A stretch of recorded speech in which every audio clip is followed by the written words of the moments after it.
BJP അടപടലം അമ്പരപ്പിച്ച തെരഞ്ഞെടുപ്പാണ് ഇപ്പോൾ നടന്നത്.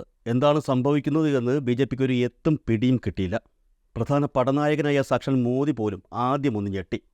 6000 വോട്ടിനൊക്കെ പിന്നിലെന്ന് പറയുമ്പോൾ ആരായാലും ഞെട്ടും. പിന്നീട് ഭൂരിപക്ഷം തിരിച്ചു പിടിച്ചെങ്കിലും 2019 തെരഞ്ഞെടുപ്പിലെ പ്രകടനമൊന്നും മോദിക്കോ മോദിയുടെ പിള്ളേർക്കോ കാഴ്ചവെക്കാനായില്ല. അമേഠിയിൽ സ്മൃതി ഇറാനി തോറ്റു. പ്രമുഖരായിട്ടുള്ള പല ബി.ജെ.പി നേതാക്കളും തോറ്റു. ആ സമയത്ത് തന്നെ മറ്റൊരു തോൽവിയാണ് ബി.ജെ.പി ഏറ്റവും കൂടുതൽ ഞെട്ടിച്ചത്. ഇക്കഴിഞ്ഞ നരേന്ദ്രമോദി സർക്കാർ ഏറെ വാർത്താ പ്രാധാന്യത്തോടെ അവതരിപ്പിച്ച രാമക്ഷേത്ര വിഷയം ജനങ്ങൾ തള്ളിക്കളഞ്ഞു എന്ന യാഥാർത്ഥ്യമാണ് അവരെ ഏറ്റവും കൂടുതൽ ഞെട്ടിപ്പിക്കുന്നത്.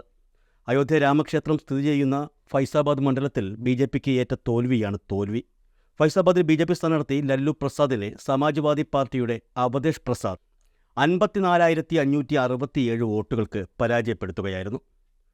സമാജ്വാദി പാർട്ടിയുടെ അവധേഷ് പ്രസാദ് ഫൈസാബാദിൽ നിന്ന് വിജയിച്ചത് ബി.ജെ.പിയെ കുറച്ചൊന്നുമല്ല തകർത്തത്. അയോധ്യ നഗരം ഫൈസാബാദ് മണ്ഡലത്തിലാണ് ഉൾപ്പെടുന്നത്.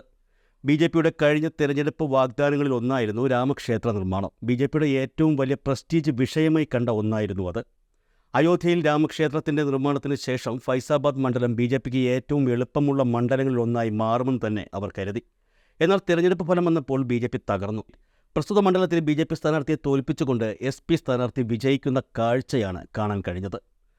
അയോധ്യയിൽ ഏറ്റവും വമ്പൻ തോൽവിക്ക് പിന്നാലെ ബി.ജെ.പി തങ്ങളുടെ രീതികളിൽ മാറ്റം വരുത്തുകയാണോ എന്ന സംശയം ഇപ്പോൾ സമൂഹ മാധ്യമങ്ങളിൽ ഉയർന്നിട്ടുണ്ട്. ഉത്തരേന്ത്യയിൽ എന്തു പറഞ്ഞാലും അതിനൊപ്പം ഒരു ജയ് ശ്രീറാം കൂടി ബി.ജെ.പിക്കാർ കൂട്ടിച്ചേർക്കും. അതവരുടെ ജീവിത രീതിയോട് ഏറെക്കുറെ അലിഞ്ഞു ചേർന്ന് കഴിഞ്ഞു. എന്നാൽ കഴിഞ്ഞ ദിവസം തെരഞ്ഞെടുപ്പ് വിജയത്തിന് ശേഷം ബി.ജെ.പി പ്രവർത്തകർക്ക് നന്ദി അറിയിച്ചുകൊണ്ട് അവരെ അഭിസംബോധന ചെയ്ത പ്രധാനമന്ത്രി നരേന്ദ്രമോദി ഈ പറഞ്ഞ രീതികളിൽ നിന്നും മാറി സഞ്ചരിക്കുകയാണ് ചെയ്തത്. എന്തു പറഞ്ഞാലും ജയ് ശ്രീറാം എന്ന് പറയുന്ന പ്രധാനമന്ത്രി നരേന്ദ്രമോദി ശ്രീറാം ഒഴിവാക്കി ജഗന്നാഥ് എന്നാണ് പ്രവർത്തകരോട് അഭിസംബോധന ചെയ്തുകൊണ്ട് പറഞ്ഞത്. ഭാരത് മാതാ കി ജയ് ജഗന്നാഥ്, ജയ് ജഗന്നാഥ്, ജയ് ജഗന്നാഥ്, ജയ് ജഗന്നാഥ് എന്ന പ്രവർത്തകരെ അഭിസംബോധന ചെയ്യുന്ന പ്രധാനമന്ത്രിയുടെ വീഡിയോ സമൂഹ മാധ്യമങ്ങളിൽ ഇപ്പോൾ വൈറലാണ്.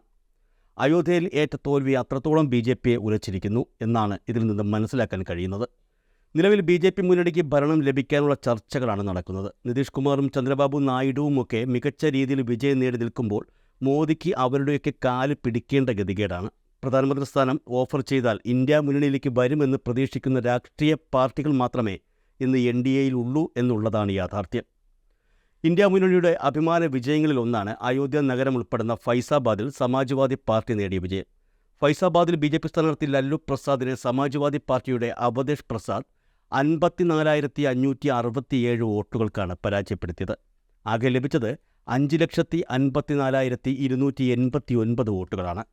ഈ സാഹചര്യത്തിലാണ് സമാജ്വാദി പാർട്ടി അധ്യക്ഷൻ അഖിലേഷ് യാദവിൻ്റെ ഒരു പഴയ വീഡിയോ വൈറലാകുന്നത്. 2024 ഫൈസാബാദ് ലോക്സഭാ തിരഞ്ഞെടുപ്പിനോട് അനുബന്ധിച്ച് പ്രചരണത്തിനിടയിൽ അവധേഷ് പ്രസാദിനെക്കുറിച്ച് അഖിലേഷ് യാദവ് ഒരു പ്രവചനം നടത്തിയിരുന്നു. ജൂൺ 4 തിരഞ്ഞെടുപ്പ് ഫലം വരുമ്പോൾ അത് യാഥാർത്ഥ്യമാവുകയും ചെയ്തു എന്നുള്ളതാണ് കൗതുകകരം. അന്ന് എം.എൽ.എ ആയിരുന്ന അവധേഷ് പ്രസാദിനു വേണ്ടി തിരഞ്ഞെടുപ്പ് പ്രചരണം നടത്തുന്നതിനിടയിൽ അഖിലേഷ് യാദവ് അദ്ദേഹത്തെ മുൻ എം.എൽ.എ എന്നാണ് അഭിസംബോധന ചെയ്തത്. ഇത് കേട്ട് അവധേഷ് പ്രസാദ് ഞെട്ടി. മുൻ എം.എൽ.എ അല്ല, നിലവിൽ എം.എൽ.എ ആണ് എന്ന് അവധേഷ് അഖിലേഷിനെ തിരുത്തി. അതിനു മറുപടിയായി അഖിലേഷ് യാദവ് പറഞ്ഞത് എനിക്ക് തെറ്റു പറ്റിയിട്ടില്ല എന്ന് തന്നെയാണ്. നിങ്ങൾ മുൻ എം.എൽ.എ ആണ്, ഇപ്പോൾ നിങ്ങൾ എം.പി ആകാൻ പോകുന്നതിനാലാണ് ഞാനിത് പറയുന്നത് എന്നായിരുന്നു അധ്യക്ഷൻ പറഞ്ഞത്. എന്തായാലും തിരഞ്ഞെടുപ്പ് ഫലം വന്നപ്പോൾ ആ പ്രവചനം സത്യമായി മാറുകയായിരുന്നു. മെയ് 20 5ാം ഘട്ടത്തിലാണ് ഫൈസാബാദിൽ വോട്ടെടുപ്പ് നടന്നത്. ആകെ 13 സ്ഥാനാർത്ഥികളാണ് മത്സര രംഗത്തുണ്ടായിരുന്നത്.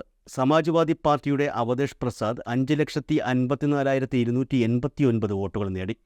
ബി.ജെ.പി സ്ഥാനാർത്ഥിയും 2 തവണ എം.പിയുമായ ലല്ലു സിംഗ് 4,99,722 വോട്ടുകൾ കൊണ്ട് തൃപ്തിപ്പെടേണ്ടി വന്നു. 2019 തെരഞ്ഞെടുപ്പിലും ഫൈസാബാദ് ലോക്സഭാ സീറ്റിൽ നിന്ന് 13 സ്ഥാനാർത്ഥികൾ മത്സര രംഗത്തുണ്ടായിരുന്നു. അന്ന് സിറ്റിംഗ് എം.പി ആയിരുന്ന ലല്ലു സിംഗിന് ബി.ജെ.പി വീണ്ടും ടിക്കറ്റ് നൽകുകയായിരുന്നു. എസ്.പി. ബി.എസ്.പി സഖ്യത്തിനു വേണ്ടി എസ്.പിയുടെ ആനന്ദ് സെന്നും കോൺഗ്രസിനു വേണ്ടി നിർമ്മൽ ഖത്രിയുമാണ് തെരഞ്ഞെടുപ്പിൽ മത്സരിച്ചത്. ഫൈസാബാദ് ലോക്സഭാ മണ്ഡലത്തിൽ 61.02% പോളിംഗ് രേഖപ്പെടുത്തിയിരുന്നു. ഈ തെരഞ്ഞെടുപ്പിൽ ബി.ജെ.പിയുടെ ലല്ലു സിംഗ് 5,29,021 വോട്ടുകൾ നേടി. എസ്.പിയുടെ ആനന്ദ് സെൻ യാദവ് 4,63,544 വോട്ടുകൾ സ്വന്തമാക്കിയിരുന്നു. എന്നാൽ കോൺഗ്രസിന് നിർമ്മൽ ഖത്രി 53,386 വോട്ടുകൾ മാത്രമാണ് അന്ന് നേടിയത്.